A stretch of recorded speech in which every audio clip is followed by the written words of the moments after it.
Hello' অসমবাসী ৰাইজ, কি খবৰ আপোনালোকৰ? এয়া আছিলে হৰভোগত অসম নাট্য সন্মিলনৰ অধিৱেশন। আমি গৈ পোৱাতে দেৰিয়ে হৈ গ'ল ভণ্টি আৰু মই, তথাপিও অলপমান মিটিং শুনিব পালোঁ।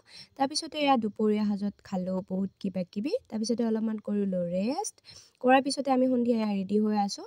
আধা ৰেডি হৈ কিনে এয়া মই খাই আছোঁ চকলেট। তাৰপিছতে ইমান ভালকৈ মেকআপ কৰিব নাজানো, তথাপিও অলপমান কৰিলোঁ। আৰু মই যোনটো ৰুমত আছিলোঁ তাৰ অপজিট চাইডে মানে ৰাস্তাটো ক্ৰছ কৰিয়ে প্ৰগ্ৰামটো হৈ আছিলে, তো তাতে আমি গুচি গ'লোঁ আৰু প্ৰগ্ৰামটো চালোঁ।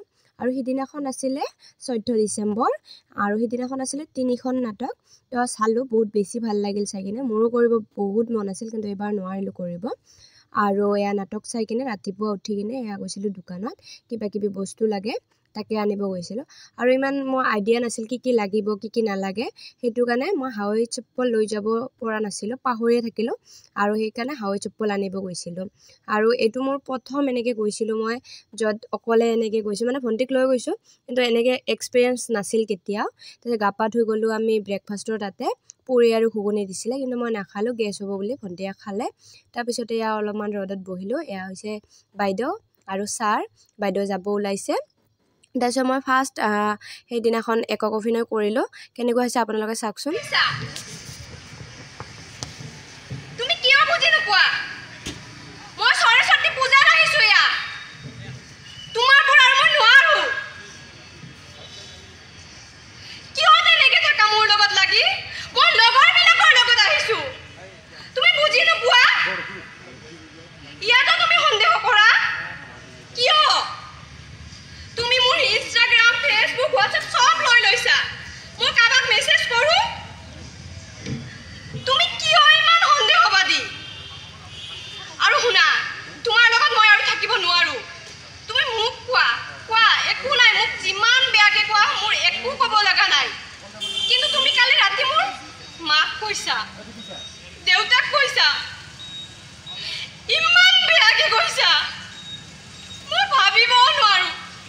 তুমি বিয়া পাতা নাই, তাৰে আগতে মোৰ মা দেউতাক তুমি এনেকৈ কোৱা? মোৰ লাজ লাগে। মই তোমাৰ নিচিনা মানুহ এজনক ভাল পাইছিলোঁ। মোৰ মা দেউতাই মোক দিন হাজিৰা কৰি খুৱাব পাৰে, কিন্তু তোমাৰ নিচিনা নহয়। তুমি ইমান অভদ্ৰ।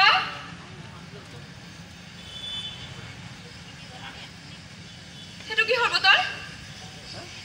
সেইটো কিহৰ বটল ৰাহুল? মই সুধিছোঁ, কোৱা কিহৰ বটল? ভালে ভালে কৈছোঁ।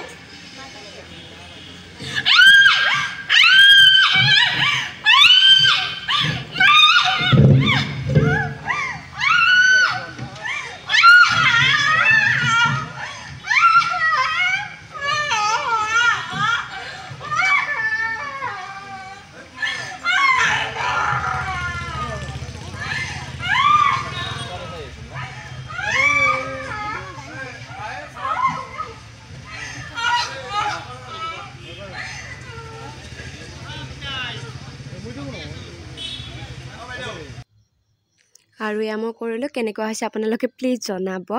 ফাৰ্ষ্ট কৰিছোঁ, বহুত ভয় লাগি আছিলে, নাৰ্ভাছ হৈ আছিলোঁ। আৰু এয়া দুপৰীয়া খালোঁ। খাই কিনে এয়া মই ঘৰত আহিব লাগে, কাৰণ মোৰ 16 তাৰিখে এক্সাম আছিলে, সেইটো কাৰণে মই 15 তাৰিখে গুচি আহিলোঁ।